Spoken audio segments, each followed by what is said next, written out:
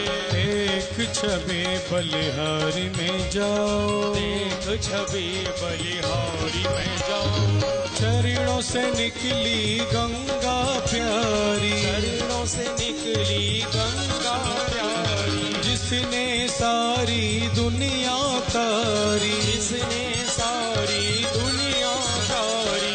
उन चरणों के दर्शन पाओ, मैं उन चरणों के दर्शन पाऊं। दास अनाथ के नाथ आप हो, दास अनाथ के नाथ आप हो, दुख सुख जीवन प्यारे साथ आप हो, दुख सुख जीवन प्यारे साथ आप हो। हरि चरणों में शीस झुकाओ, हरि चरणों में शीस झुकाओ। श्री हरिदास के प्यारे तुम हो, श्री हरिदास के प्यारे तुम हो, मेरे मोहन जीवन धन हो, मेरे मोहन जीवन धन हो। एक युगल छवि बलि बलि जाओ, देख युगल छवि बलि बलि जाओ। श्री बाके बिहारी तेरी आरती गाओ, श्री माँ के बिहारी तेरी आरती गाओ, कुंज बिहारी तेरी आरती गाओ, कुंज बिहारी तेरी आरती गाओ। श्याम सुंदर तेरी आरती गाओ, श्याम सुंदर तेरी आरती गाओ, श्री बाके बिहारी तेरी आरती गाओ, श्री माँ के बिहारी तेरी आरती गाओ। श्री वृंदावन बिहारी लाल की जय, भागवत भगवान की जय, सुखदेव जी महाराज की जय, श्री हनुमान जी महाराज की जय। नाना सुगंध पुष्पाणि यथा कालोद्भवानि च पुष्पाञ्जलिर्मया दत्तो गृहाण परमेश्वरः। मंत्र पुष्पाञ्जलिं समर्पयामि श्री प्राण पुरुषोत्तमाय नमः। जय जय श्री राधे, जय जय श्री राधे, जय जय श्री राधे श्याम।